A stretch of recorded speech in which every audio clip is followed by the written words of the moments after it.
Welcome back to the channel, guys. Today we're gonna discuss what is the FTC's kind of game plan, what are my thoughts on the COPPA situation, and why we're living actually an extremely exciting moment for the platform and for the organization of influencers together and the whole entire internet community that I believe is gonna get mobile for this very big problem. So what is the FTC doing? The FTC is basically just putting pressure on all of us, putting pressure on YouTube, putting pressure on the content creators.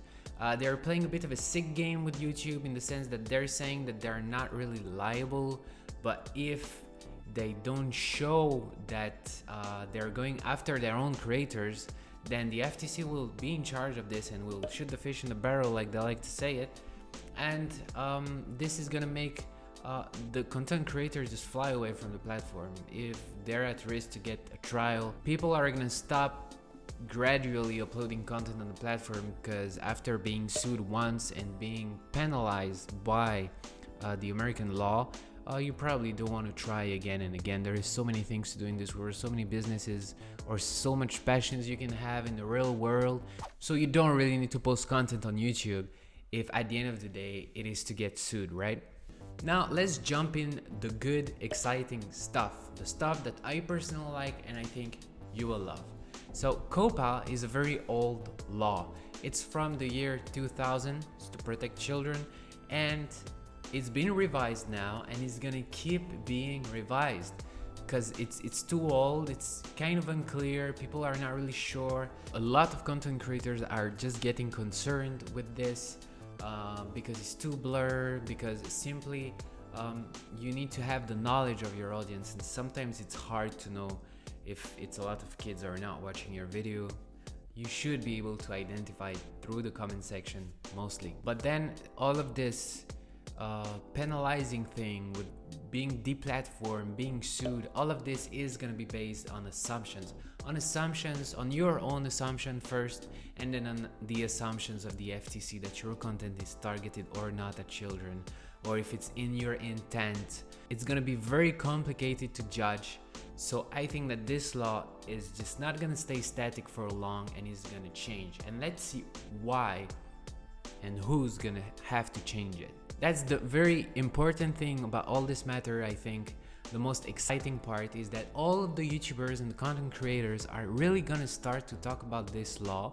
That's why it's also a very, very trendy topic online at the moment. All the YouTubers are kind of calling for some kind of syndicate or some kind of lobby to go in Congress and discuss actually directly with the deputies and with the FTC.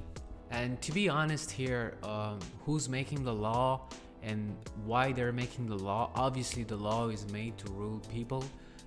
People are also ruled by influence.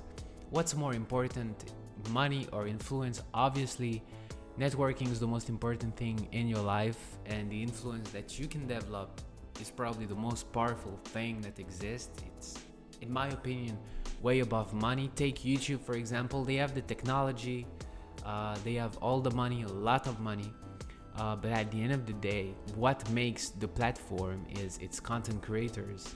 YouTube by itself has zero influence. You could have noticed it with the YouTube Rewind, for example, with so many dislikes. They were made fun of so much, even though they spent so much money into it. A guy like PewDiePie is doing a lot more likes, has such a better popularity, such a better influence, and just literally has almost no investment into his videos. So at the end of the day, all you need to do is really gather up. If you're a content creator, just start making videos on the subject and start to mobilize your community. If you're a viewer, then you can as well participate. You're the greater solution, and you can definitely sign a petition or go leave your comment into directly in the form that will basically send your message to the FTC. You have the two links of the petition and how to leave a message to the FTC down below in the description. And I think this is really an exciting time, because we're gonna see a sweep of influence that is gonna get targeted towards the FTC. It's kind of like YouTubers versus YouTube versus the FTC, or YouTubers versus the FTC. It's gonna be really fun to follow.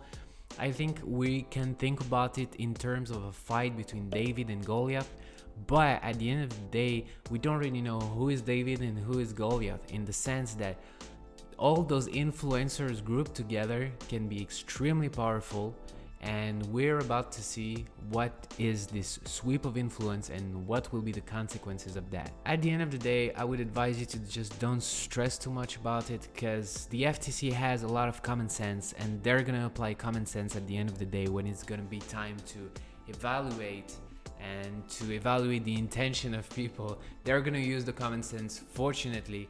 And they said at the end of the tours conference, they just said that there is a lot of kids-friendly content, there is a lot of family-friendly content that is monetizable, because it's for an adult audience, but it's also okay for kids. For example, this kind of content is historical content, science content, cooking content. All of this technically is on the kids app, but is also monetizable with targeted ads. So all of this will not fall under the COPPA legislation. So guys, thank you so much for watching this video. I'm looking forward to read your comments down below. Leave a like if you enjoyed it, and I'll see you in the next one.